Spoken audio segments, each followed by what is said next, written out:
Okay, I think I'm live. I'm going to be bold, be brave, and throw this into Dotty's chat like people asked me to, if I can remember how to do that. There's a where to share. Do I have to go to the actual YouTube? I may have to go to actual YouTube.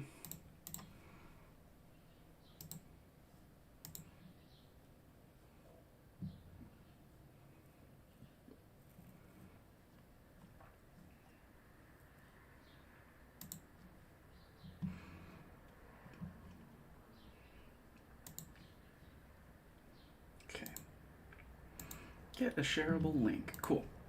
So I will throw this into the self-promotion chat, and then no one will see it, and no one will watch this. And that's fine. That's what I expect. But if people do see it, then I have to learn how to use chat.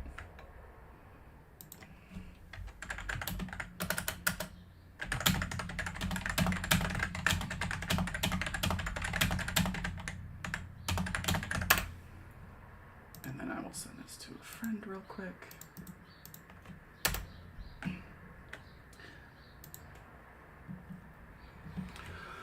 Okay, I'm going to do that thing that D&D tubers do where they put the best advice up front. If I were running this game for new players or players that hadn't already been through campaigns, I would reskin the town of Phandalin. It has everything we need for D&D as a Western, right? It's got, I can only show you the free Lost Mines version, but specifically I'm talking about the version from Dragon of Icespire Peak, where there's already a job board, and it's designed around that. But it's got everything we know. We've got a Alderley Farm, can be the O'Malley Farm if we reskin it. The Town Master's Hall, that can be where our Coal Baron lives. We've got the Shrine of Luck, can be the Shrine of the Mother. The Sleeping Giant Tap House can be where the thugs who work for the coal mine live. And then we've got all these little shops, right? So if I hadn't already run, like some of my players have run through Lost Mines with me 2 or 3 times, so I can't do this. But if I were you and I was just prepping, I was inspired by the Mystic Arts video about D&D as a Western, and I wanted to run that.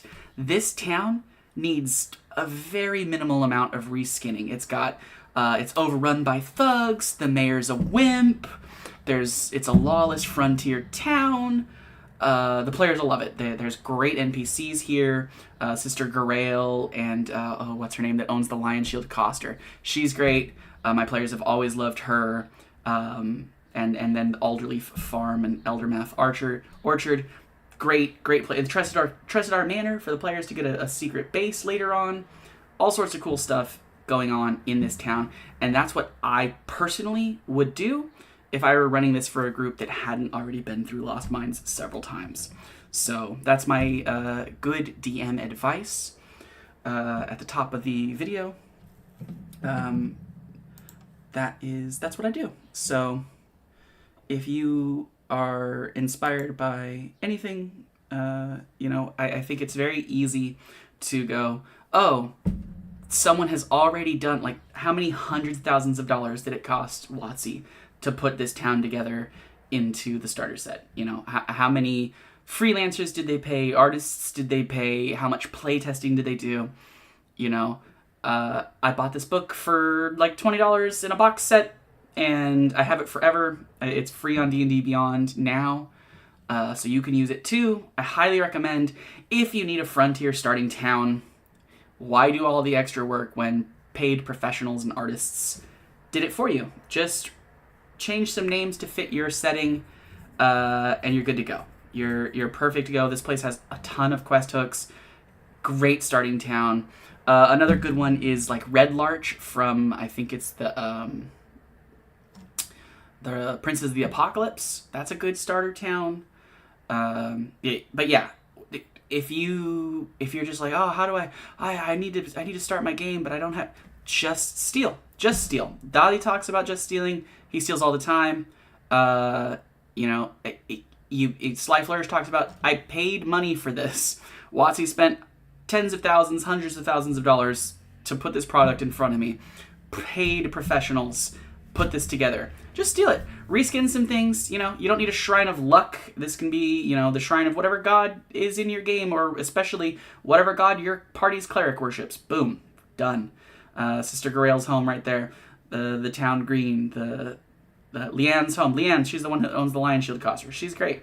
My players love her. She's like a tough badass who gets, like, the red brands go to rough her up and she fights back, and then the players join in and they beat up the red brands. It's great.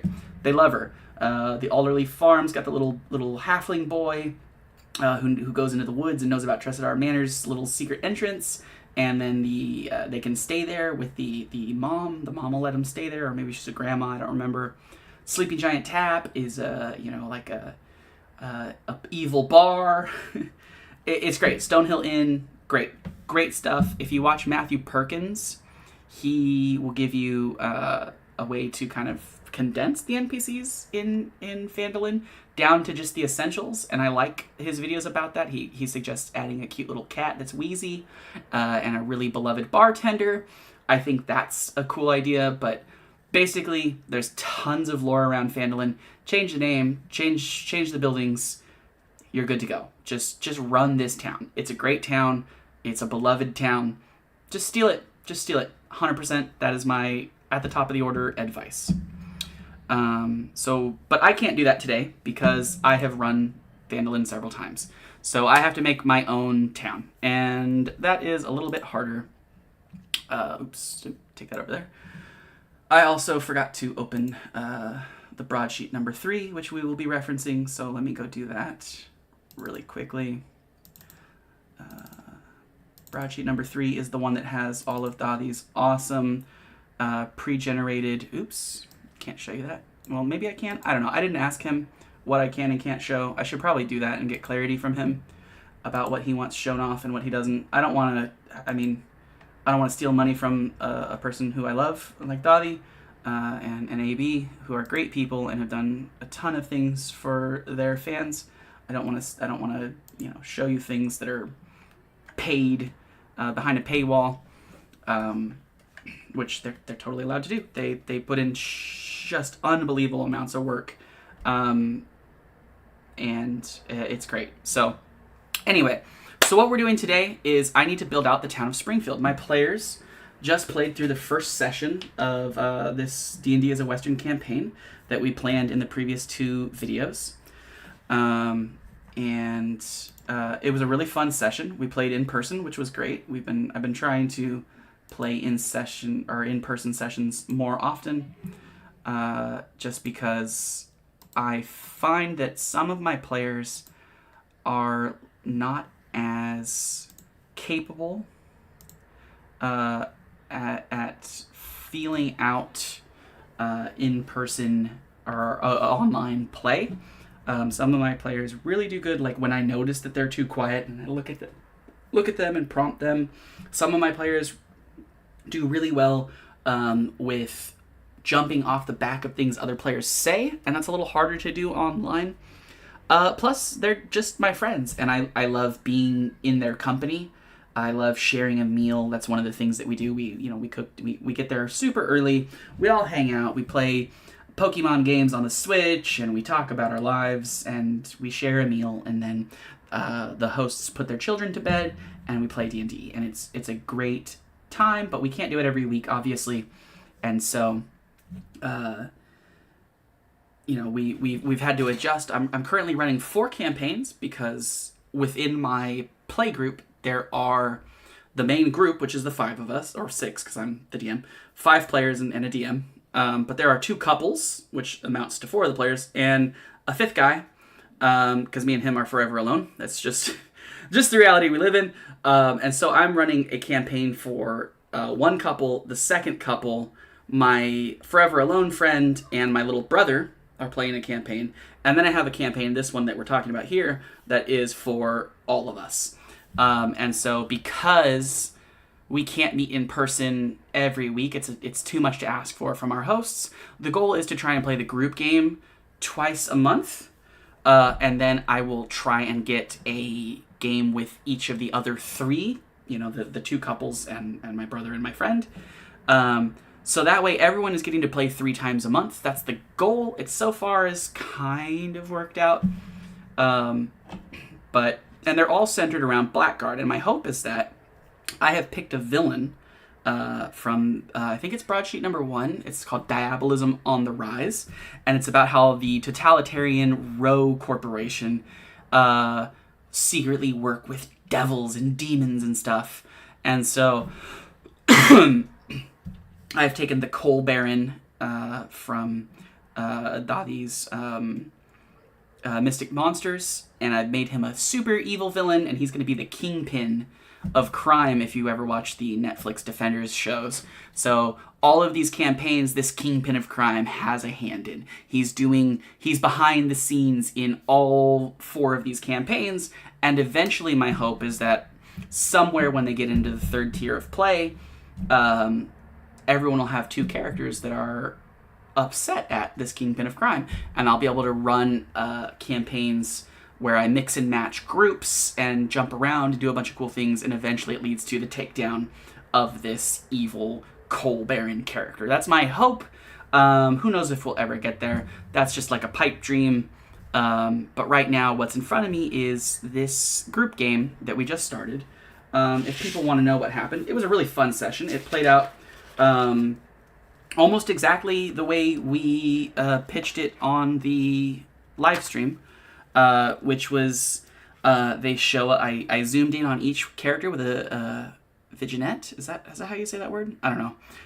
Each character had a scene in a different building. They all picked a different building. They were all excited to pick a different building. That was really fun. I had some really good player engagement, some really good scenes that made me very happy, made me feel really good. And the players got to, explain their characters and have a cool sequence. And then we zoomed back out from that and over to, basically each of those scenes led them to a rally that was being held for the NPC, the quest-giving NPC, H. Barton Cleveland, who is one of Dottie's players' characters that I have stolen. Absolutely steal your favorite live show characters. They have huge backgrounds and are totally fleshed out, and you know how they sound, and you know how they act, and you know what they love, and you have art for them. Use them. Use Jester, use Ford, use Grog, use Scanlan, whoever the hell you want. Use, there's a plethora of Dimension 20 characters that you could love. All the kids from, Fantasy High are great. All the Candyland characters are great. Just steal characters. You may have to reskin them to fit the themes of your campaign, but do that. Do it. It's great. Gender swap them, give them a different god, give them a different sword. Steal them, because they're easy NPCs. You've watched dozens, hundreds of hours of these characters. Steal them. Just steal them. Just steal everything. If it's not nailed down, if you're not, writing your own content for Patreon like Dadi is, steal everything. Before he started writing the broadsheets, he stole everything. He can't actually share half of his world because he stole it from MCDM. And I'm going to too. I love MCDM. MCDM's world is great, and I will steal everything that they've nailed down. Just do it. Just steal stuff. Professionals wrote these characters. Steal them. It's great. Awesome. So they went to Barton's campaign, and they were attacked by Sahuagin, which I used the Mystic Arts Sahuagin, and they were really... they would have been cool if my players didn't kick their butts so fast. I liked the little blood frenzy thing that they had that gave them advantage. That got scary real quick. One of my players did go down, the rogue player. He didn't, he wasn't level 2, so he didn't have uncanny bonus action nonsensory where he could just disengage and run away. So he had to face tank I think him and the Warlord fought like 2 minnows and the Predator, and it got scary. The rogue went down. A really cool scene that just the dice tell a story sometimes. I was like, everyone starts to run away. What does Barton do? And I was like, well, he's using the Armed Noble stat block from broadsheet number 1. He will take a shot at one of the minnows that is killing people. And he crit and killed it instantly. And so everyone in the crowd saw Barton be a hero. And then, hit the rest of the turns he had to reload, and he missed, and then he reload, and then there was nothing else to fight. So that was all he did the whole combat, was he killed one of the little minnows. But everyone saw it, and so we made it's going to be a spectacle. I might do a newspaper article about how Barton saves the day. Barton and his band of heroes save the day. But yeah, everyone had some really cool stuff to do. It was a really fun combat. Our bard had some hilarious vicious mockeries. She said something like, your mother's a codfish, and she nailed a guy. And then she hit someone else with, your mother is great value tuna, which is the Walmart brand here in the States, for those who don't know. So, it's like, you're not even what's the chicken of the sea brand or the mermaid brand of tuna. You're the great value. You're the cheapo off the shelf at Walmart brand.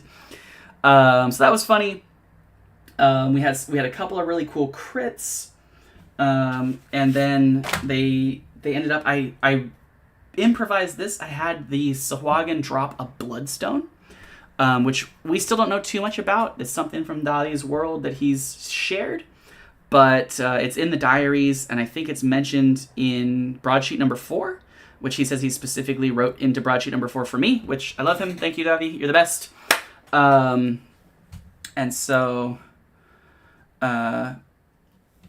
I dropped one of those because I wanted a clue that the Bloodstones exist and that they're the reason behind any fiendish monsters in the region. So I wanted to do that early.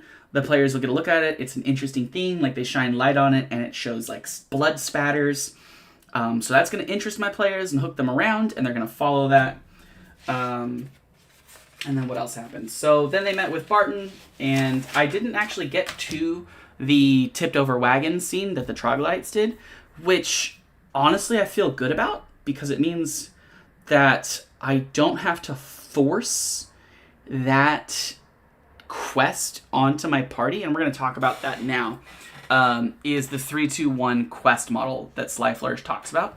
This is his idea based on the Dragon of Ice Spire Peak adventure written by WotC.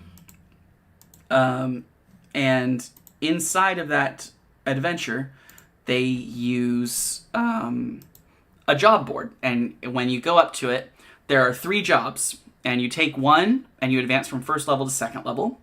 And then you take a second one, and you advance from second level to third level. And then the third job falls off, and 3 new jobs arrive. And then you do 2 of those jobs, and you go from third to fourth level. And then the third one of those falls off, and you do 2 jobs, and you advance from 4th level to 5th level. And then you're supposed to fight the Dragon of Ice Spire Peak and level up to 6th level, and that's the end of the adventure. And there are some follow-up adventures to that, which I think are really good, and you should follow them.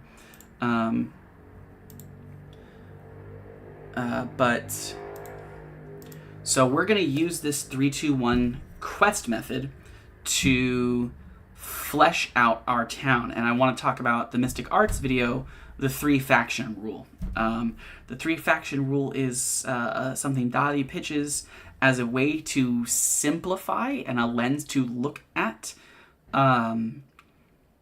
political campaigns, political situations in your D&D campaigns. And he talks about how you want a good guys faction that the players can agree with, a bad guy faction that they can't agree with, and a third faction that both of these 2 sides want to team up with to beat the other side, right?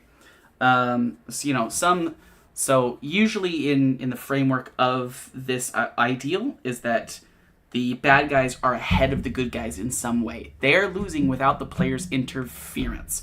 And the player's interference becomes easier if they can convince the ugly faction to join the good faction, right? And I think that's a brilliant way of handling politics in a simple form. And especially he talks about like nesting it into different spots. So in the overall campaign, if I bring up my little map here, Springfield is the good faction. And then up in the top corner here, can I zoom in? We have the Pale Fist War Camp. This is the bad faction. These are hobgoblins who want to destroy the town, right? So we agree with them. But then I come over here to Thessalia's Grove, and this is my ugly faction. These are Fae in the wilderness, right? And so they're not allies of the Hobgoblins, but they're not allies of Springfield either. Okay? And that's kind of my good, bad, and the ugly for the campaign overall, right? Ideally, the heroes would figure out how to mend the bridges between Springfield and Thessalia's Grove and have an alliance that can defeat the Pale Fist up here in the north, right? That's like an ideal scenario. But also, as Dottie talks about in the video, you can zoom in. So Springfield, so what we're going to do today is Springfield itself is going to have a good, a bad, and an ugly. And that's what we're going to work on. That's what we're going to keep in our minds. That and the 3-2-1 quest method we're going to keep in our minds as we flesh out the town of Springfield. These are my session notes over here. The important session notes. They bought the candle holder. Barton crit a minnow. Cassius, the rogue, went down. There were some hilarious vicious mockery spells. Lawrence, the warlord, landed the killing blow and found the bloodstone. They came up with a slogan for Barton to use: clean water, right as rain, which I thought was really cool. I'm going to try and use that. And then Barton will have the charter drawn up for them, so that he pitched the idea that they would be a company, and he would pay them. It just so turned out, Dottie just did in his, I think it was in his diaries video, his recent diaries video, he mentioned that the 7th of Monsoon is like an important date to him. And it was so funny because when I was picking a date to start this, I tried to pick, we're in the 3rd month, we're in March right now. And so I picked the first week of March that was on the calendar from the Mystic Arts Patreon. And the 4th of March was that day. And then because I'm also using the excursion resting rules, they had to rest in Oak King for 3 days before they could take off towards Springfield. So they will head to Springfield on the 7th of Monsoon, which is, I don't know, is that serendipity, Dottie? You'll have to tell me if you watch this video and hear that. But that is what we found there. So that's all I'll talk about my actual sessions for now. So I made a list of potential facilities that I would need, and many of these are things you can roll for in broadsheet number 3. And then, so following the 3-2-1 quest model, I need 3 quests that go to level 1 and 2. I need 3 quests that go to from level 3 to 4, and I need 3 quests from level 4 to 5. And this is the list. So the first, I think it's 6 of them. 1, 2, 3, 4, 5. The first 5 of them, Dottie mentions in his video. The troglodytes that are attacking the wagons and miners, the Axebeak flock, the ogre that's stealing livestock, the bugbear thugs that are mugging people, and the satyrs partying around the O'Malley farm. So then I had to go in and pick a few more quests because I need 3 at each level, right? So I need 9 total quests. And I don't necessarily know what any of these mean. That's what some of these parentheses are for. Like, there's a Lacedon ghoul in this wreck. So I'll show you what I picked out here. So if I look on this, the O'Malley farmstead is right here. The ogre is a little higher up near the loggers camp over here. As I zoom out, the Axebeaks are way up here. The troglodyte cave is pretty close to the main town over here. And the bugbears I'm going to put at Fort Clavel down here. So that's where they're hanging out. So I've got those areas of the map covered pretty well. So I had to look around. I was like, what else would I want? So I've decided that these little trap symbols here, that's going to be a quest I'm calling Sprites and Pixies or Blights are Disrupting Trappers. So I'm not sure if I want to, and I'll have to find out probably in another video whether it's Sprites and Pixies or if it's Blights, because I want the trappers to be being harassed by Fae creatures, because we do want to introduce the Fae early. So we've got the satyrs and the Sprites and Pixies. So we've got a couple of opportunities for for Fae creatures to be involved. And then I added this Temple of Solomon's Tower here, or it's a wizard tower. I just put one on the map, and I was like, that would be fun.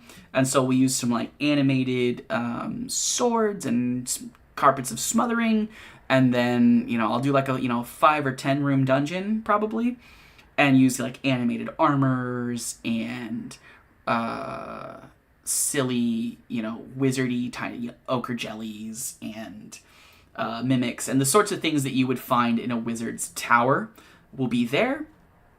And then the other one that I did is the Wreck of the Venturous. And I think I want to put undead in there. With maybe some reef shark type of situations. But I found there's a Lacedon ghoul, which I think are from The Witcher. So there's underwater ghouls. But they're CR1, so I'm not sure how many I can really use. So I'm going to have to get a little creative with that one. Maybe it'll end up being bullywugs, or maybe I'll use more of the Mystic Arts Sahuagin again. But I did like the idea of undead pirates and stuff like that, so that might be fun. And then Lamia in the Druid Ruins here, a little bit of a spoiler, but I went down and I was like, what else, where else is not on the map? And so I haven't used anything in this corner of the map, so I've got Druid Ruins over here, and this little lion. And I was like, what is this lion? And I looked through the creature options in that area, and it was I could use a winter wolf and mix it with the lion stat block and create some sort of fantastical awesome lion. Or maybe I could use a manticore that can't fly, but it's a lion with fire breath. And then I saw that the Lamia were an option at CR4. So this will have to be one of the later quests. But I love Lamia, and they're awesome. And so I'm going to use them. And that's the extent of that. I have no idea what else I'm going to do. I'm going to say it's near the Druid Ruins. Something's going on in the Druid Ruins. Lamia love ruins, and they love being evil. And there's jackal wares that you can add with them that are fun. And because they're fiends, I can say, once again, that the Bloodstone is involved. So now my players will reinforce the idea in their minds that Bloodstone is involved, and it's bad, right? So now I need to figure out, the reason that this is important is that I want to have these 9 quests split up into these spots, 3 in each, and then I want to create 9 NPCs who give those quests context, right? And then I can decide, is that character good? Is that character bad? Is that character ugly? Who is that character? So each quest will be given out by the good, the bad, and the ugly. That's kind of the overall hope that I have for this. And so that's what I'm going to start in on at the moment. I made a list of potential local businesses, the sheriff's office, and the jail. So Dottie straight up says in the video that the sheriff will pay 10 gold.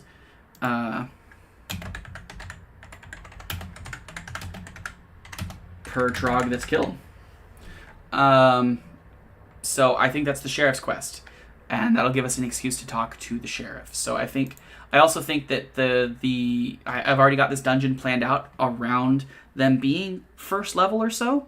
So I think we're gonna do the Trog Caves as a level 1 quest, and that'll be tied to the sheriff.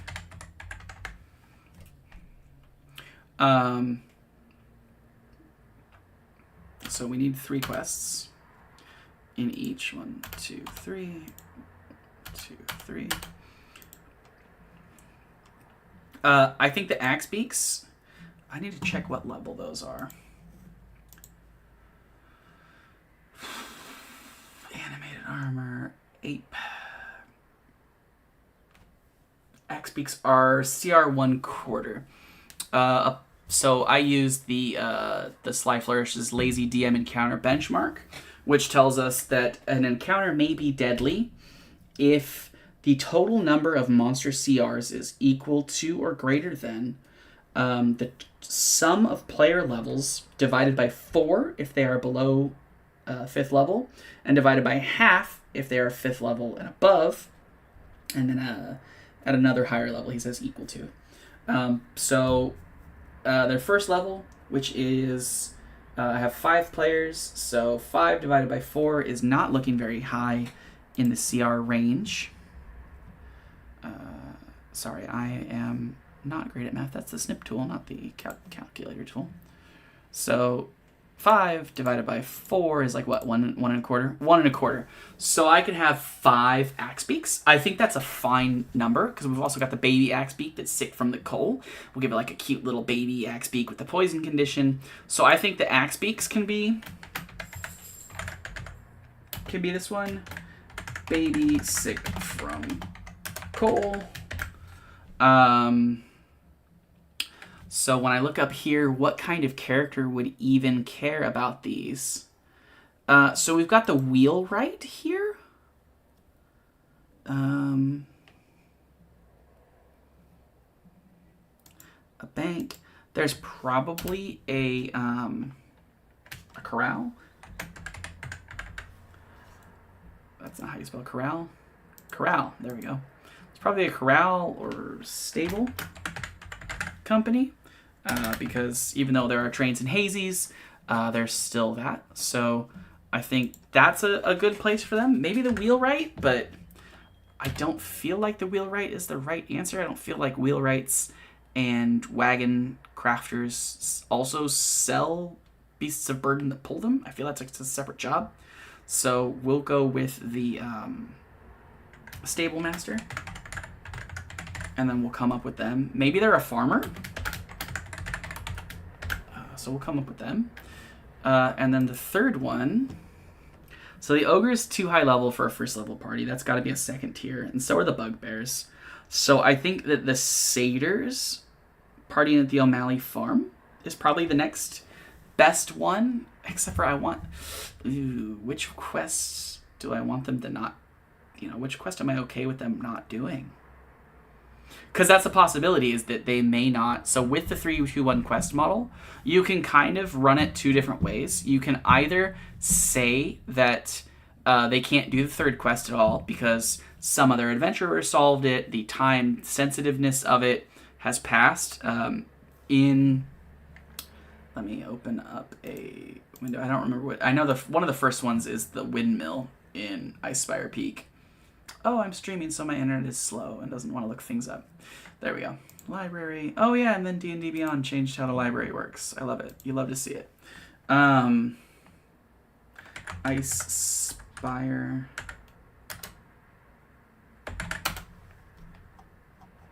D&D Beyond is not working. So in Icespire Peak, there's 3 starter optional quests. And they say that you can go back and do... you could do the third one, but it doesn't advance you in levels. So you can offer that to your players, where it's like, if they really, really, really, really want to do all 3 quests, they can, but that won't always work out. So, okay, I've talked myself into it. I'm going to actually use the sprites and pixies. So the Trapper's quest for the sprites and pixies, because I want the O'Malley farm. Like ideally they do the O'Malley farm, which means my idea of there being an owlbear in the O'Malley farm quest becomes a little easier with them being second level. So let's just put that over here. O'Malley farm quest goes into the tier 2. Let's space it out one more time so it looks a little better. Can I bold this? I'm not super good at Obsidian. I know you have to put like hashtags around it to get things going, but I don't know entirely how that works.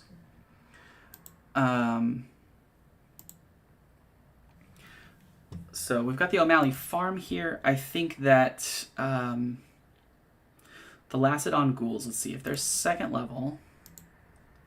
Second level times 5 players is 10, divided by 4 equals 2.5. So the ghouls are actually a little too strong if I want to use them for third level or for second level characters. So if I use third by 5 is 15, divided by 4 is 3.75. So now I can use like 3 of the Lacedon ghouls and have it be like a scary encounter. But that's if that's what I want that to be. Maybe it's more fun to use the Sahuagin, especially if I look at the map. The wreck that I'm talking about is actually really close to Oat King, so it would kind of describe why. So maybe I want to use Sahuagin there. But that's still probably like a level 4 quest, or a level like their third level going into 4. Okay, so the O'Malley farm. Let's see what else. So we've used, how many of them from the video have we used? The Trogs, the Axebeaks, the O'Malleys. So we haven't used the Bugbear Thugs and the Ogre. I think this is a good level for the Ogre, because the Ogre is CR2, and if they are second level characters, I think it was like 2.75. So that makes the Ogre a tough fight for second level characters. So 2 by 5 divided by 4. Yeah, so the Ogres are CR2 if I recall right. So I could maybe have him have a couple of like little shitty goblins from the Mystic Arts. There's like the Goblin Crybabies or whatever they're called. I could maybe have a couple of goblins hanging out with him to kind of flesh that encounter out a little bit so they're not just hosing the Ogre. Maybe I have a couple of the Hobgoblins, but then I'd have to probably make it a higher level. So I think the Ogre goes here. And then obviously the O'Malley farm is the O'Malleys. The Trapper's Quest. Do I have a store here? Maybe the General Store is involved in the Trapper Quest, because they would probably sell some dried meats. They would probably sell some furs. They would probably sell coonskin caps and stuff. So let's go with the General Store. General Store. It does say that there's several general stores. In the broadsheet, there are a few. There's a few different kinds of general stores that sell different things. So we'll see what we do there. So the Trapper's Quest can be to the general store that's asking for that. Please help the trappers so that we can get some stuff going. That might be fun.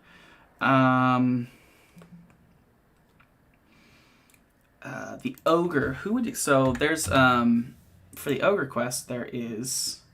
On the map, there's a logger's camp here. And I think that they can tell you about the Ogre that's up there. But I don't think they're the ones hiring you, because you'd have to go all the way out there. So who would the Ogre be upsetting that would want to deal with them?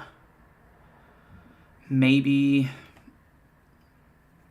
the Doctor? No. There's a necklace. The Ogre has a fancy necklace. Who would own the necklace? Maybe the bank owner? Yeah, that seems okay. Bank owner lost necklace. Maybe it's like a necklace of their spouse or significant other or ancestor or something. So we'll do that. And then we need a third quest in this tier. I really like the Mystic Arts Bugbears. And they're kind of higher level. So, but the Wreck of the Ventress. If we use the Sahuagin, the Wreck of the Ventress is probably the right call here, because their second level, we said 2.5 CR. The Predators are a quarter CR, so you could have 4 of them and like a harpooner and something. So let's do that.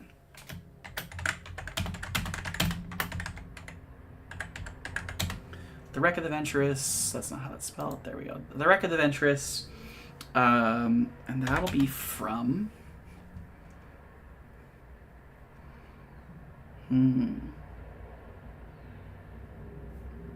Maybe the ferry?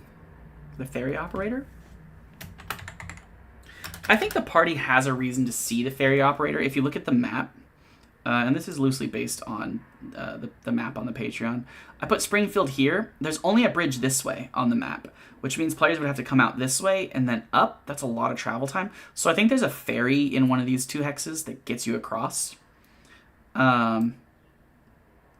So I think that's probably a character that they'll meet early on and want to talk and like just talk to. So I don't know that I need that character to give a quest, because he's going to be prominent because they're going to want to use this, go to this square, get cut to this square, and cut across into the area instead of, taking half a day's travel to go along the road. So I think I don't have to use the ferry, even though that makes a lot of sense. Maybe... maybe the bar. Let's use the bar.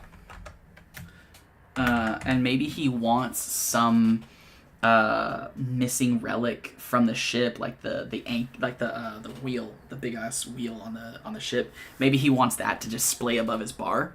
That would be kind of cool. Or maybe there's something that the captain was rumored to have that he wants to display, like maybe the crossed swords or the Jolly Roger on the ship, something like that. So that would be a cool way to do that. So that leaves us with... So that's all of Dothy's... Oh! Hey, my mom! Hey, Mom! My mom figured out how to say hello. Good for her. And I can see the chat right there. That's actually... I was worried about whether or not I could see the chat. So we've got... Troglodytes, Axebeaks, Bugs, Bears... Ogre. Oh no, we haven't done the bugbears. So I think bugbears are a good higher level one. And I want to tie the bugbears into one of my players' backstories. He is a former outlaw. He's basically playing John Marston's story from Red Dead Redemption, but as the main guy from Red Dead Redemption 2. What's his name? Arthur Morgan. He wanted him to feel more like Arthur Morgan, but play kind of through John Marston's story, where he kind of turned his back on the gang and got absolved of his crimes and is, trying to lead a legit life, but the gang's mad at him. So I think inside the Bugbear Thugs group is a member of his gang. So we're going to go with the Bugbear Thugs. And who wants us to stop the Bugbear Thugs?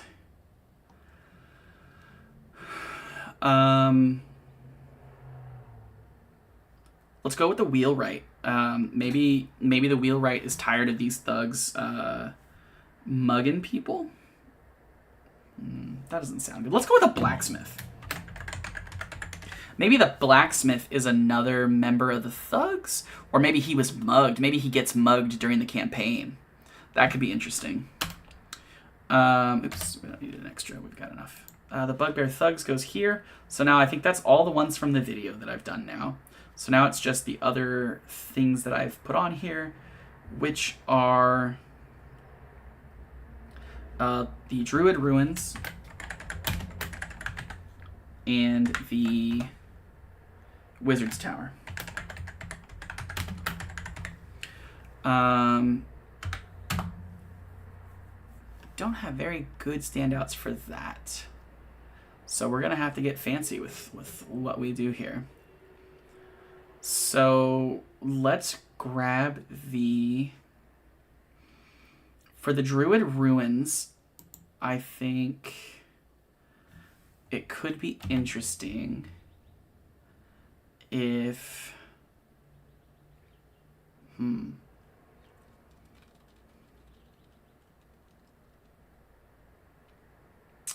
So what could the Druid Ruins have that would interest? Maybe the Doctor. He'd be a learned individual, so he would know stuff about... he would know stuff about the history of the area. There's also the Gunsmith. Maybe the Gunsmith is for the Wizard's Tower. The Gunsmith is for the Wizard's Tower because he heard maybe that the wizard had some cool metal, and we can use the Arcane Forge rules. Maybe he's got some cool metal that if he could make some ammunition out of, it would sell really well.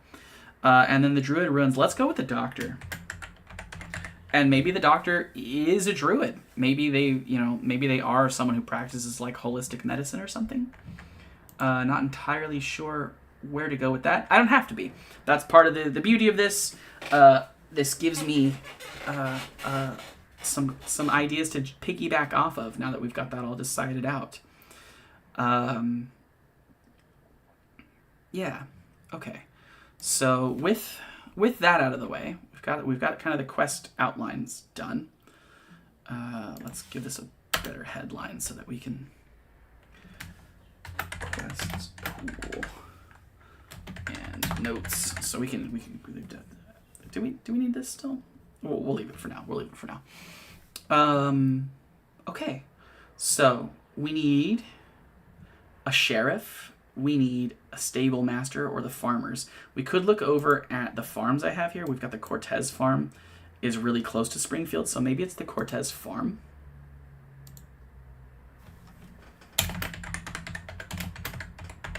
Maybe they have a ranch. Maybe they're a ranch. And they want the axe beaks, and they'll offer the players to, once they've trained them, the players can rent them for like a less amount of money. That could be part of the quest. The trapper's quest for the general store. So a question I have about that is, do I want to use sprites and pixies and make them annoying pests? But then if my players kill them, what does that mean for Tessalia's Grove here? Like if they're just murdering pesky sprites, you know what I mean? So maybe that's not the best answer, is to have them just shoot a fairy with a lead ball. May not be the best answer to that, but maybe it is. They're the right CR. They're a fun encounter. They can cast like silly spells on your players, like make a player fly and just give them no control over that flight. That could be fun. But then I could use twig blights, but then I have to come up with a reason why there's evil twig blights attacking people. But there are a number of different twig blights and stuff that I could use, so maybe that is the right call. Let me see what the blights levels are. Is it groups of monsters? Monsters by group. No. Oop, what the hell? Go away. My adware. Dragons, metallic dinosaurs, giant demons. Aberrations, undead plants. Awakened shrub, awakened tree, gas, spore, fungus, Goliath, bright, myconid, adult. Needle blight. I think they're all under the same entry. Blights. B for blights. Blights. We've got needle blights at 1/4. Oh, twig blights at 1/8. Needle blights at 1/4. Vine blights at 1/2. Tree blights at CR7. Goodness. And then the Goliath is way up there at 16. But the twig and the needle blights, let's see what this says. What lore do we have? Blights are malicious plants that sprout from deep-rooted evil. Their gnarled forms twist and fearsome features suggest human limbs. The magic that creates blights often affects other vegetation as well, causing brambles and vines. Nah, I don't think so. I think we want to use pixies and blights, but maybe we also throw in some drow. Let's go over this. Tricked by drow. Because if we look at the map here, I do have a drow camp right here. And so maybe these pixies and sprites have fallen under the drow's sway. I don't know what I just wanted, like drow or like CR 1/4, 1/2, something like that. And I just thought it would be fun to use some. And so maybe I'll get them involved in that way. Maybe they've kind of gone rogue from Tessalia's Grove and want to defend their homes, and the drow have convinced them that the best way to do that is to attack the hunters and stuff. My dog has joined the chat. Come here, sweet boy. Become an internet icon. Yeah. Yes, you are. Very handsome. Your grandma says hello. Yeah, you're very good. Why don't you sit in your spot, though? I have a whole chair for you. Yeah, be good. What an icon. So, yeah, as I build out the town a little bit, I know that I've got a newspaper. We used the Oak King Gazette last time. Let's look for some more words for news. Words for newspapers. Cinnamons. That's a spice. Journal, gazette, paper, magazine, periodical. Ooh, bulletin. Let's go with the Springfield Bulletin.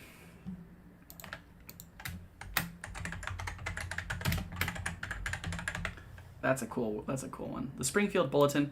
And now me and my friend make fun of a local politician named Bernie Richter. There's a Bernie Richter Memorial Highway. And we just spent a whole drive home from one of these D&D sessions making fun of the guy's name. And then we went and looked him up, and it turns out he was like a shitty jerkwad politician.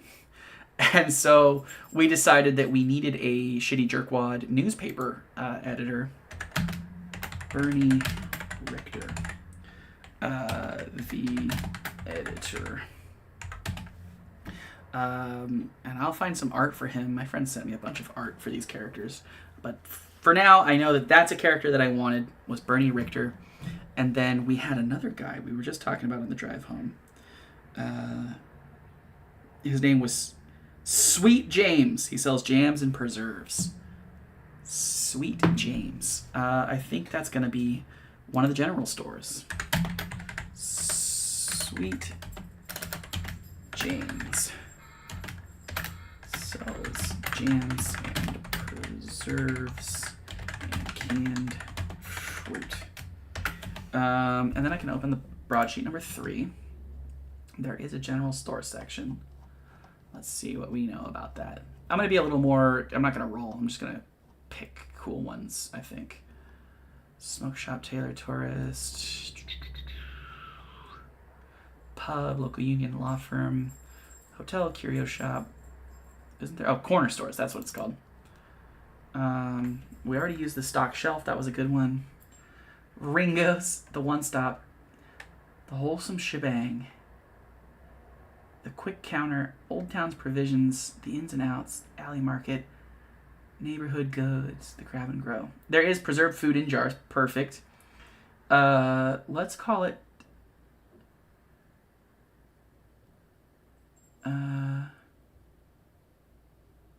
good goods. The quick counter, Old Town provisions, the alley market, under the awning. Neighborhood goods. Let's call it neighborhood goods.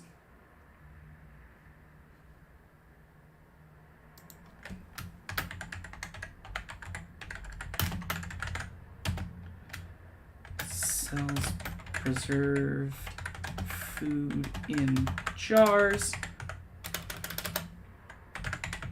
as well as adventuring gear. So the specialty would be that he is Sweet James and he sells preserves and jams and stuff like that. But also he's just going to have, whenever the players need to go buy adventuring gear, he'll have it. A doctor. Sweet James. I think I have art for Sweet James already. Let me see what my notes say.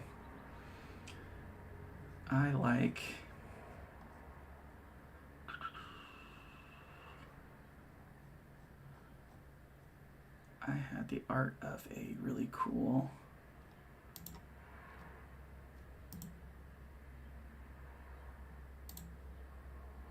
Nope, don't do that. Don't copy the image.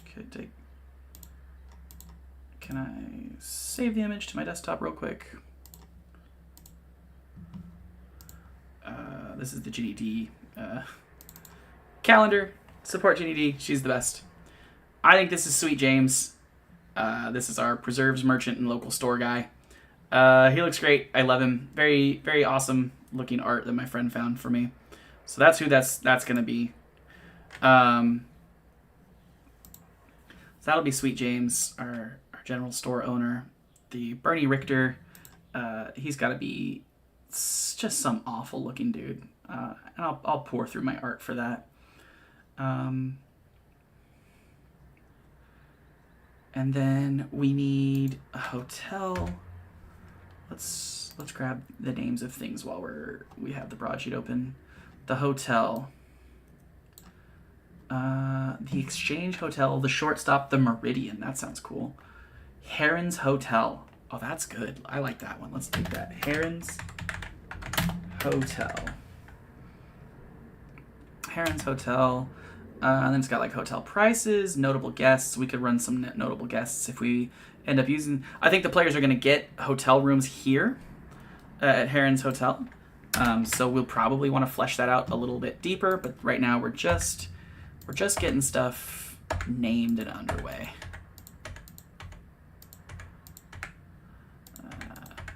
Okay.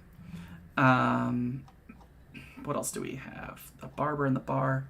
The barber shop. Corner store, cobbler. Barber shop. The barber shop actually just doesn't have names in here. It just has descriptions. This quaint shop has chairs lined up in front of a large mirror-like wall. Customers sit in comfy-looking chairs, many of them reading books.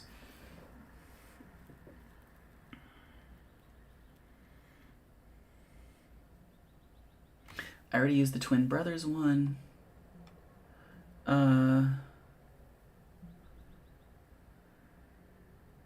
Flowers lined the windows and the faint sound. Okay, wait, did we use the barber for something? It was the doctor we wanted to send them to. What if I use the barber? And then we use this description. Flowers line the windows and the faint sound of music can be heard in the distance. Many of the customers here are women.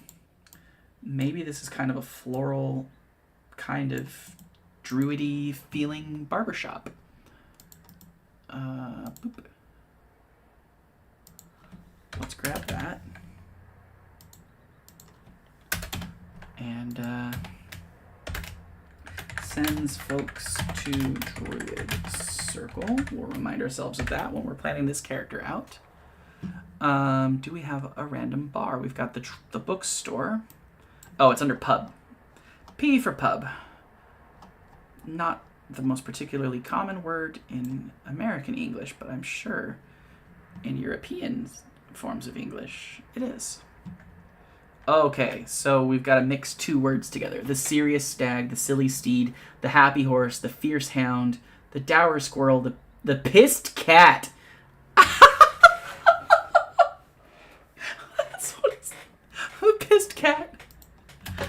The pissed cat. Love it. That's... Go no further. That's the best one. What else do we have here? A notable patron, an old man asleep at the table, a traveler in a heavy cloak, a well-dressed woman sneaking bites of plain bread in her pocket. Oh, those are patrons, not proprietors. The pub entertainment. Oh yeah, we gotta roll all this up. Oh, this is fun. Yeah, it's good. So I'm gonna write the page number of the broadsheet down to roll this up. Page 51.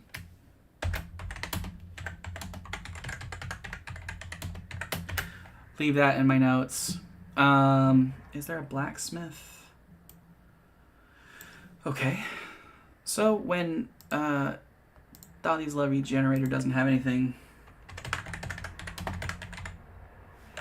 you go to fantasy name generator, and you grab places and locations, blacksmith names, Flux Crux, that's a cool one. Here, I'll grab this so people can see it. I think I can share this. This isn't like a paid thing. I'm not monetized anyway, so I don't know what the rules are for this, but let's see. The Anvil Works, the Ancient Anvil, the Eternal Flame, the Phoenix Forge. These are a little too cool for Atraxia names, I feel like. True as Steel, that's kind of neat. Smelt in My Arms, that's hilarious. Bars of Steel, The Right Clank. Hammer It Hot, Arms of Steel. Is there anyone in the chat telling me to do something? No, okay. Hammer and Anvil, Forging Matters, Hot Diggity Dog, terrible. The Smelt Belt.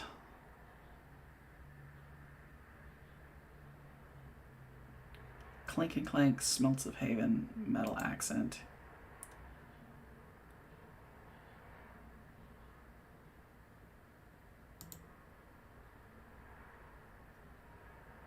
These are all such hilarious names.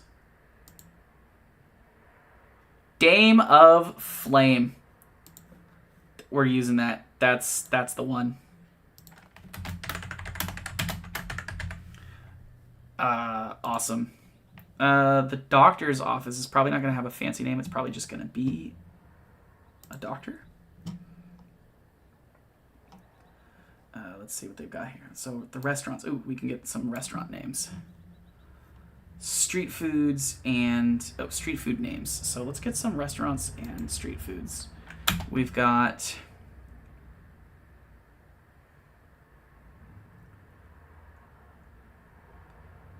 Lorne's Diner.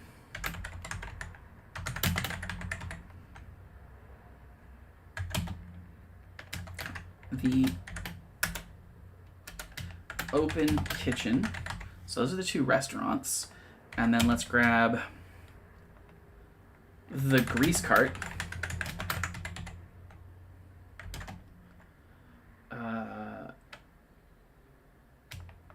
The Hot Hook. And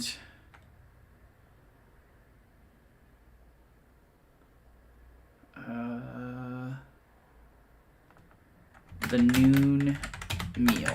Those are street foods. So let's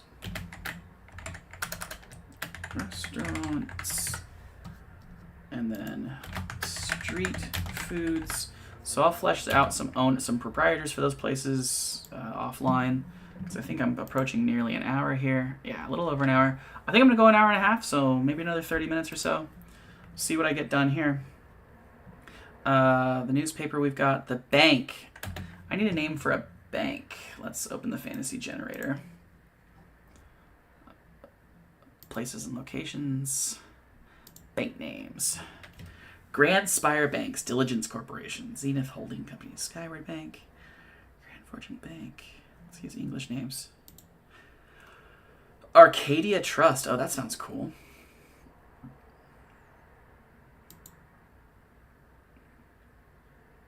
Faith Financial, Padlock Banskers, One Duty Bank Corp, Soul Credit Union. That's cool.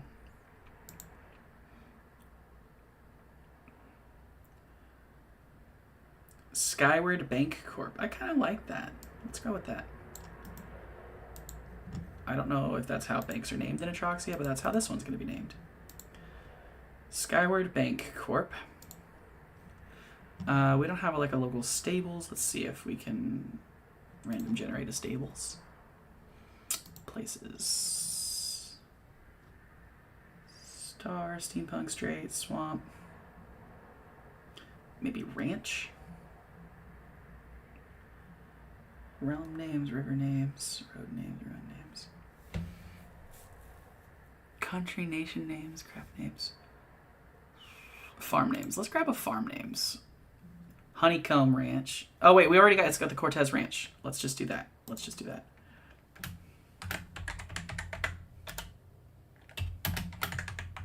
The Cortez Ranch is where you go get the stables, and they're the ones we'll put out for the Axe Beaks. We need a doctor. Let's see if the generator has one of these.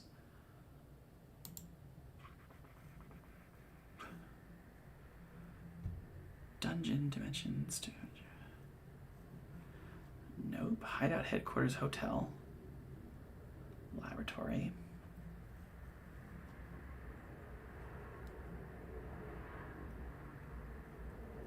I want private practice. No, nothing like that.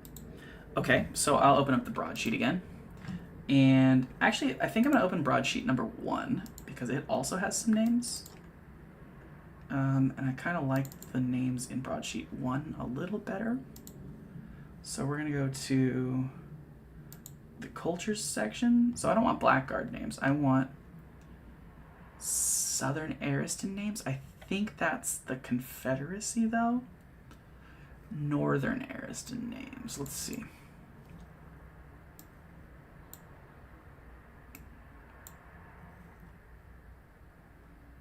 Let's get a last name.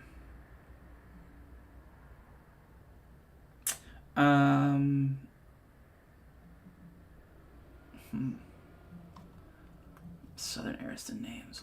Lawson, Fontes, Dodge, Bohannon. I don't actually know how a doctor's office would be named at these times. What does broadsheet 3 tell us? Restaurant, street food, tourist shop, watchmaker, tailor, smoke shop. Non-player characters. What are some surnames here? Redmond, Rochefort, Sinkler, Sotomayor, Godfreyson.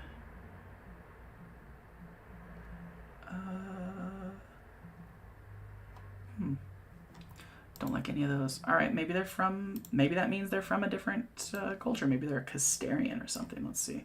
What are the Castarian names? Might have a clan name. Baronford, Bloomquist, Dahl, Skaldward. Okay, those are some Viking-sounding names. Enteroin. I need Dottie to say that name to me at some point.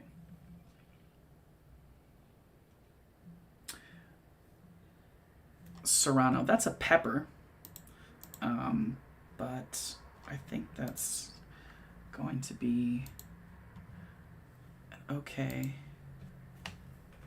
Let's go with Delgado family.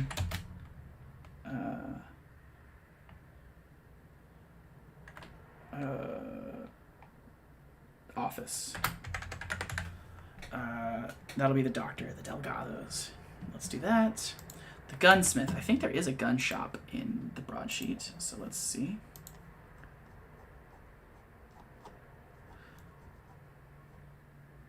It would make my players very happy if I made it a branch of bells, bolts,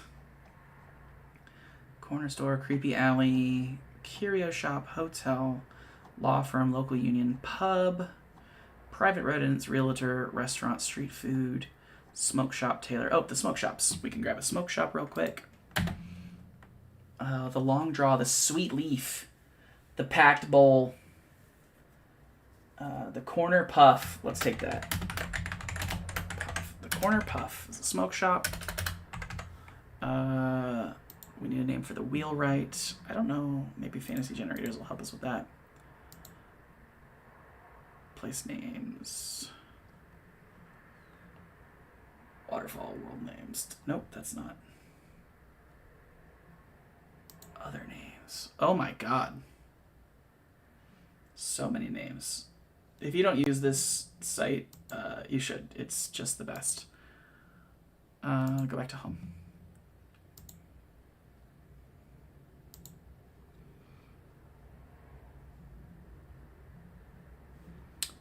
But let's see if we can get wheelwright names.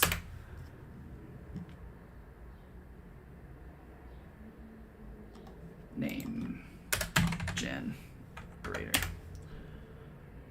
Fantasy name generators. Nope.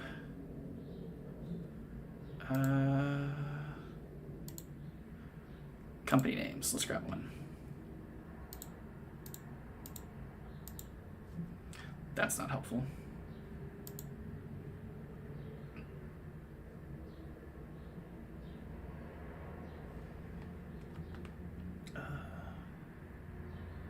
I am bad at names, and I fully admit that. This can't be good entertainment. Shop and business names. Here we go.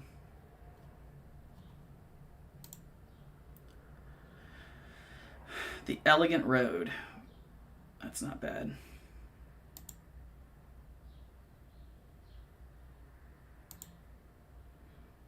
The Quick Adventure. The Better Compass.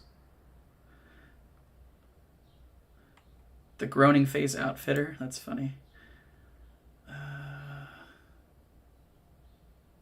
Pharmacy. The Delgado Family Pharmacy. That's helpful.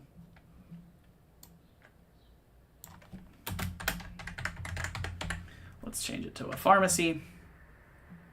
Wasn't what we were looking for, so we'll keep going. Rhyming Table Outfitter. That's funny. The Long Chimney, the Glass Mantle Cars, the Lonely Pony. Let's call it that. The wheelwright. Phone. Paste that. Go back to this. We need the gun shop.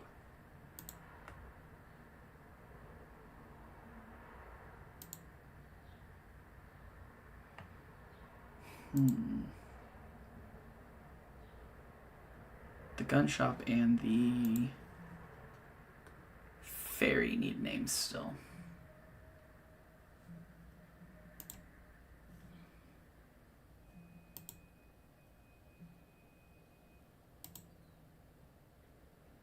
The affordable horse. Dang it. We already used one.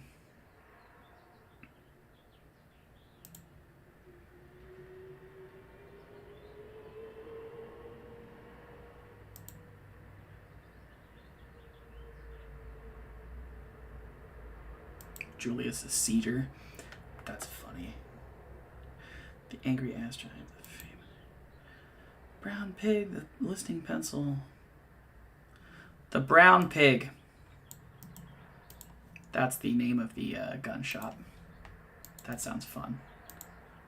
The Brown Pig. And now we need a name for the ferry. Let's see if they have a ferry name generator. I don't think that they did, but we'll check again. Farm names, film names. Nope. Okay. Let's see if we can find a ferry name generator. Fantasy ship names generator. No. Probably just a last name is probably the right answer here. So let's go open up the last names again.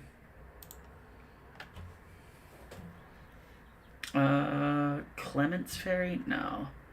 Let's go with Hendrickson Ferry.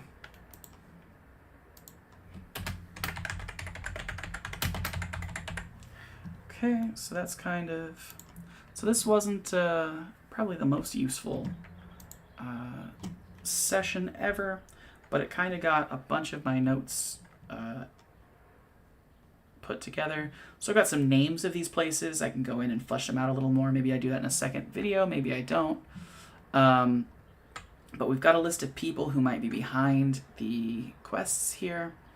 The other things we have is Brian's, so in Dahlia's video, he outlines the town in turmoil scenario and the revenge story scenario. So each of these quests needs to have some sort of hook that draws us back. And so inside the coal mine, which is our BBEG, the coal baron and his coal mine, we have a situation where the town is going under. So I outlined in my notes before that they're having to start selling their farms and stuff to the corporations, which I did find. I do have the name of this corporation. It's called like the Mineral, the something Mineral Organization. Oh, if you ever notice during Dahlia's videos, he'll use the name of something. Almost always, it's something that you can steal from his notes. Almost always. So the O'Malley family I have here, I'm going to have to change a bunch of their lore, but at least I have some names. As you saw, I'm very bad at names. Sloan, Brian, Tegan, Rory. I've got a whole family name there. We'll add a couple more siblings maybe that work in the mines. And so that's those guys. So, the Lemmy and the Druid Ruins. This was the oh, we already did that. Okay, that was higher up. So anyway, the Brian's Revenge. So the Brian O'Malley, he's going to be mad that his farm's going under, and that his dad's had to go into the coal mine, and the farm's tanking, and so he's going to go out and he's going to try and shoot the Babig, the coal baron, who we do need a name for. The coal mine itself. So once the players have stopped him from doing that, they're going to have to go into the coal mines and kill the evil bad guys in the coal mines, and there they'll find bloodstone. And then from there, the coal mine, the reason the town keeps the evil coal miner around is that his hired goons are keeping the hobgoblins, the Pale Fist tribe of hobgoblins, up here to the north. These guys, the Pale Fist war camp, they aren't coming in because of the security the mine brings in. So, they can't get in. So look at, I've used all this gross to show that the coal mine has poisoned this whole area here at Camp Kettlewell. So they'll go into Camp Kettlewell. They'll be jerkheads here, and then the poor people from the town. Anyone there will be the sibling or spouse of someone in the town. And so the last bit of this campaign will be that eventually the Pale Fists attack.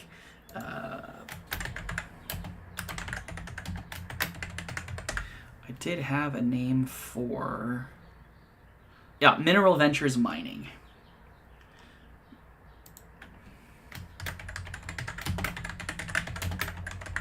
They're the bad guys. The Mineral Ventures Mining, I probably need to make that. Oh no, I already have.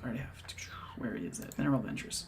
This is the coal miners for the Rogue Corporation. So my whole campaign ties back to the Rogue Corporation, back in Blackguard. So in broadsheet number 4, there is a quest hook talking about Bloodstone being brought into Blackguard through, I believe it's the interchange.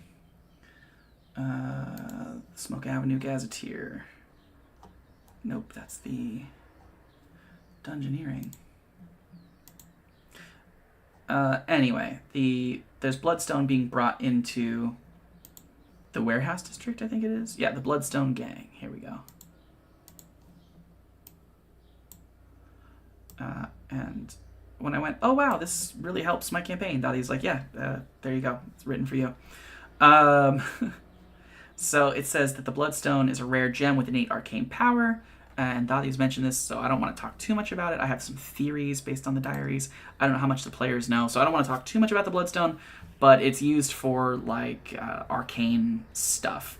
And so there's an evil in this little broadsheet. I can assume that his players have read the broadsheet, so there's a evil devil who's smuggling in Bloodstone to summon some stuff, and that's going to be the later half, and I will do another video where I discuss Dottie's video on building from the BB backwards, because that's what I am doing here. But right now, it's just the Wild West campaign, and we've got our villain, who I showed in the previous stream, who's this little, save him to the desktop real quick. Stop doing that. This halfling villain that I showed off earlier. This is going to be our bad guy.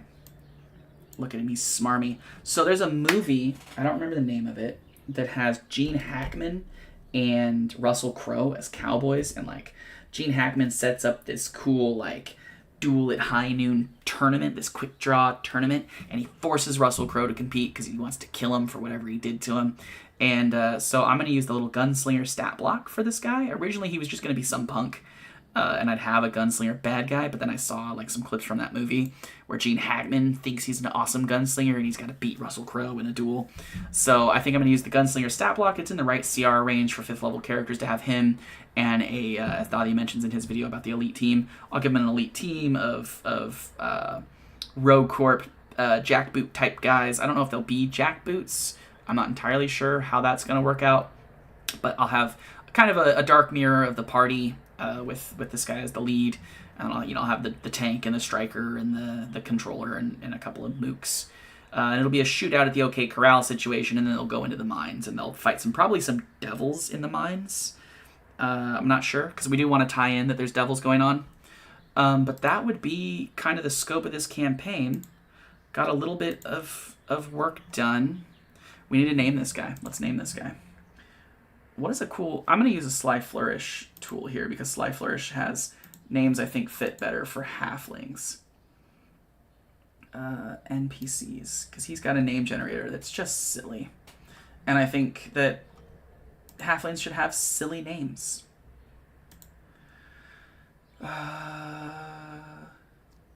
This is a... I'm going to show it off. I don't know if Sly will kill me.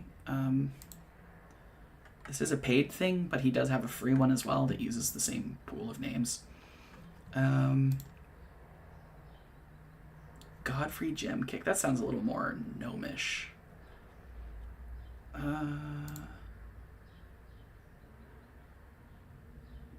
Bernard Great Whisker. That sounds good. These are cool, like if you need an NPC on the fly, because it gives you a little bit of some stuff behind them and what they want to do, which is really fun. But right now, I already know who this character is. I'm just looking for a cool name. Let's grab... Ooh, Little John. Little John sounds cool. Maybe we'll use that, maybe we won't. Reeve Dawnsinger. You know, these are not giving me the kind of names I want. I like these kind of names where it's, you know, like halfling names where like you just smash 2 words together, and Slyflourish has a ton of those. But these ones seem a little cool, and I want him to have a silly name. Let's see. Man. All right, let's go back to our fantasy name generator. And let's get some halfling names. Fantasy and folklore. Hobbit names. Here we go. Yeah, these are the kind of names that I want. Oh, those are actual Hobbit names, though. Fantasy and folklore. Half Hobbit names. Where are halfling names? Do you really have to use Sackville Baggins? That's not going to help me. Are they under, like, small folk?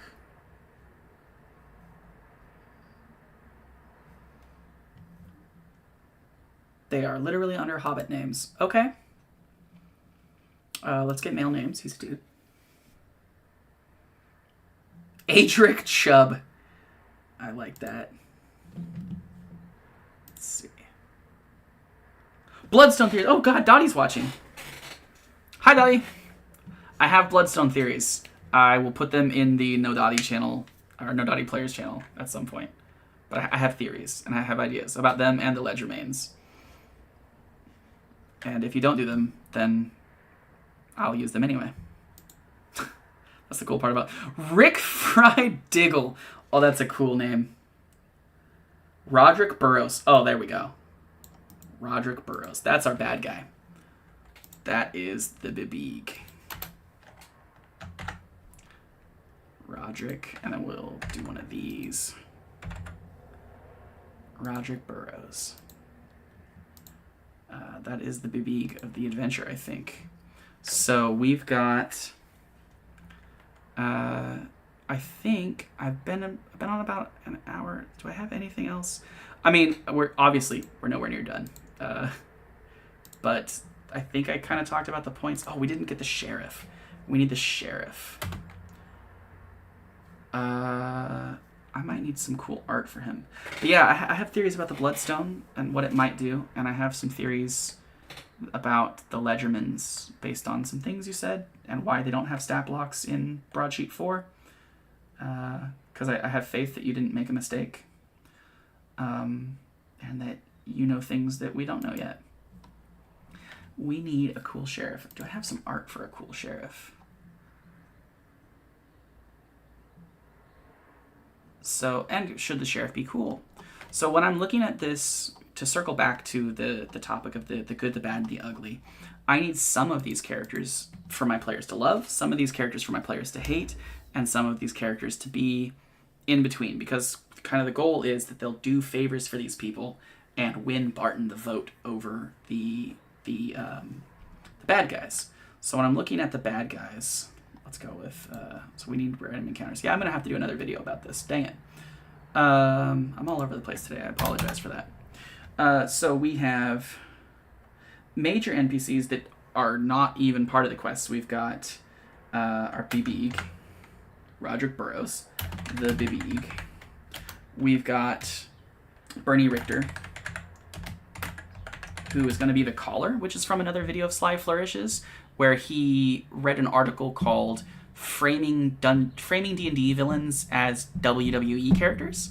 And so if you've ever, I think the easiest, he talks about, the article talks about Worldwide Wrestling Federation and how a lot of times your cool, big bad villain who's going for the championship, he'll have a guy who's like a dork, who's like his campaign manager, his fanboy, his errand guy. And he's the guy who, like, when the baby face is beating up the heel, he comes in and hits him with the chair, or he knocks out the ref, right? He's the guy who makes sure, and if you watch Beauty and the Beast, LeFou to Gaston, right? That's an important character because you can set that character. He's a dork. The players aren't just going to shoot him in the face, right? You don't put him in a situation where he's like the big bad guy of a scene. He's just the guy who's like, man, well, you wouldn't mess with me if you knew that Gaston was coming, Belle, you big jerk meanie, right? He's that guy. He's like, as soon as Gaston gets here, you guys are going to run for your lives. No one's as strong as Gaston, right? And he talks about using that sort of character.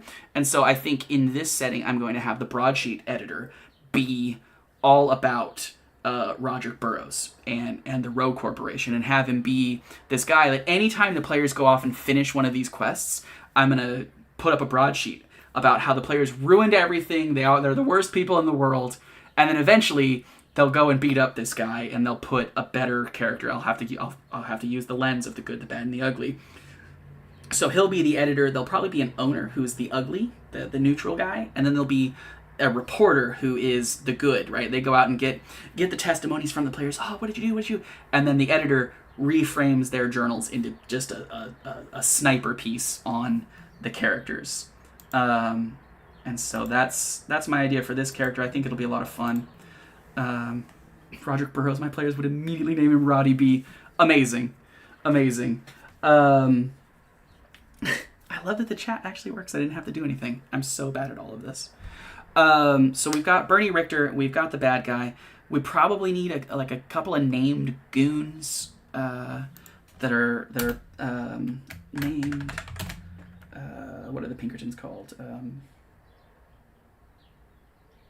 The black shirts. What are they called?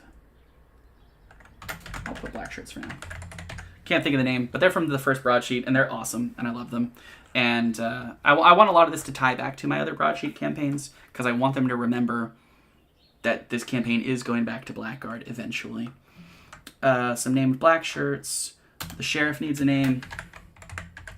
I'll find some cool art for him, because the sheriff should be, I think, an ugly character, where he's like, well, it does suck that the farms are going under, and I do think these guys are jerks, but, you know, they are protecting us from the Pale Fists. And that puts the sheriff in this hard spot where he is aware that the town is going to go under and get bought out by the Rogue Corporation if they don't play ball with Robbie B. Yeah. And another character is the empty suit. Dottie mentions an empty suit in his diaries, and I really love the idea, because if Barton wins the campaign because they shot Roddy B in the face, well, that's probably not good storytelling, right? Like, everyone in Blackguard's going to be like, yeah, your hired thugs shot your opponent in the face. Of course you won the election. I can't do that, right? So I need another empty suit type character. Roddy B. We love him. He's great. That art, by the way, is from XP to Level 3's book, The Questonomicon. There's a couple of cowboy adventures in there. If you want some fantasy cowboy art, there's some really good art in those. But yeah, so I need the sheriff in the empty suit. I'm going to steal some art that my players sent me. He sent, I don't know, hundreds of pictures of art for these campaigns to use. And so I will probably do those on my own time offline. But the next video I want to probably do is going to be on Davi's video about starting with the Bibique and working backwards, because that's the second half of my campaign. Is going to be when they beat the Western, they're going to find out about Bloodstone, and the Bloodstone's going to bring them to Blackguard. So that's kind of my goal with this campaign and what I'm going to work on next. Dali, thank you so much for your work. Thank you for showing up. Thank you anyone who's watching. As I rambled on, I don't think this one was as useful as my other two videos, but I did get a lot of the work I needed done, which is awesome. I don't know how to exit this without it cutting me off randomly, so I'm just gonna count to 15 and hit end stream and see if that does it, because I guess one of the criticisms I heard from my friend was that it cuts me off in the middle of talking. But anyway, thank you guys so much for showing up. This has been kind of a little fun thing to do, and it's motivated me to actually finish my prep for once. I hope I didn't ramble too badly. Thank you very much. What's this thing?